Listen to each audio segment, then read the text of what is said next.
Okey, seterusnya kita teruskan pembelajaran kita tentang macam mana mahu jawab ringkasan. Okey. Kalau sebelum ni kita belajar macam mana jawab soalan ulasan. Sekarang macam mana mahu meringkaskan. Okey, untuk soalan ringkasan, kamu akan dibagi satu teks yang mana teks tu lebih kurang 250 hingga 300 patah perkataan. Dan tugas kamu ialah kamu kena ringkaskan daripada 250 hingga 300 patah perkataan tu jadi 100 patah perkataan. Okey? Okey, seterusnya ya. Kamu perlu ringkaskanlah. Kemudian, macam mana mau jawab soalan ringkasan, sama juga dengan soalan ulasan, kamu kena jawab dalam satu perenggan sahaja. Dalam satu perenggan tu, ada 5 isi penting. Jangan risau, ringkasan ni mudah saja. Sebab apa? Ringkasan ni tidak akan ada pendahuluan maupun kesimpulan. Kamu cuma perlu bagi 5 isi penting. Tapi, macam ulasan jugalah. Kan?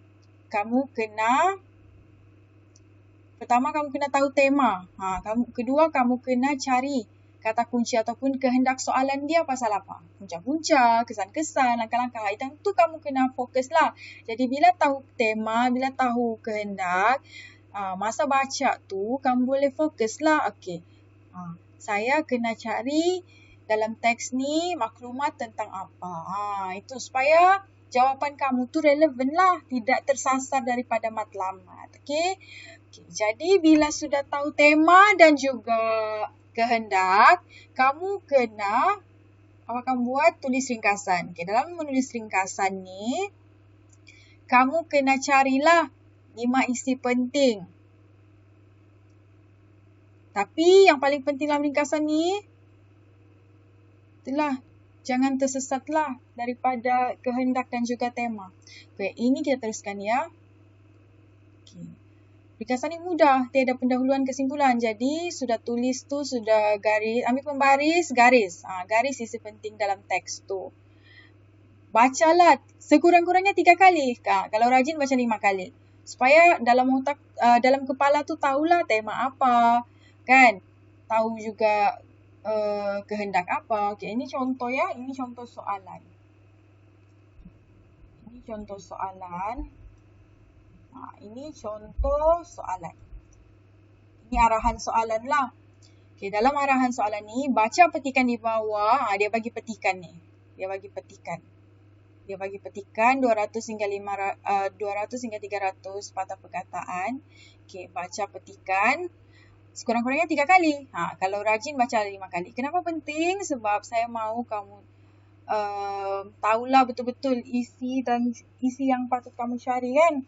Okay, untuk ringkasan ni jangan risau. Sebabnya daripada arahan soalan dia akan bagi tema dan juga kehendak. Yang perlu kamu fokus cari isi punca-punca ni. Cari isi kepada kehendak tu. Okay, ini adalah soalan. Baca petikan di bawah ini dengan teliti. Berdasarkan petikan tersebut, tulis sebuah ringkasan tentang punca-punca penderaan kanak-kanak dalam kalangan masyarakat. Panjangnya ringkasan anda hendaklah tidak melebihi 100 patah perkataan.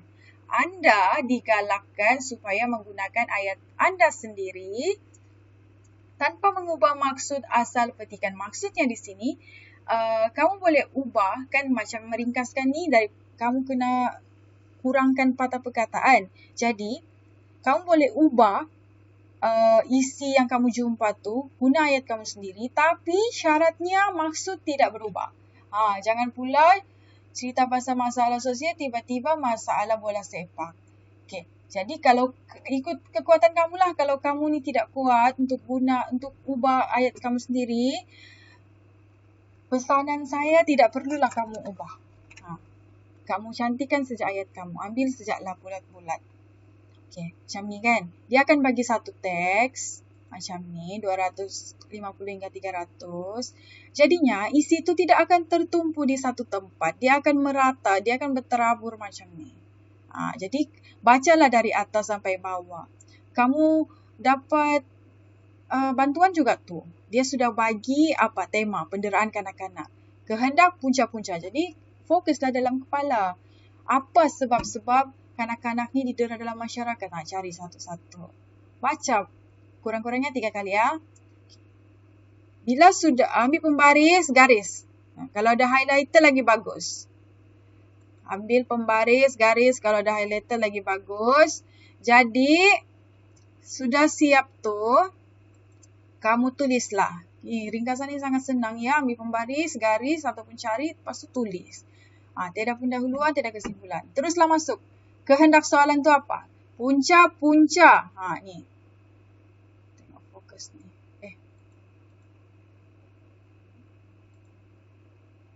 Nampak ni. Ni.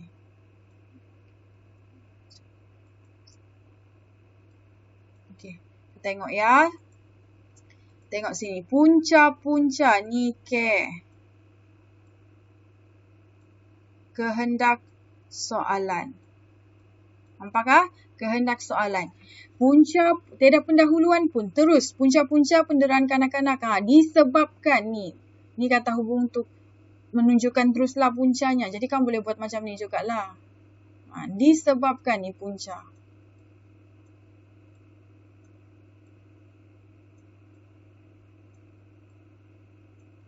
Okey, ni tulisan komputer ni.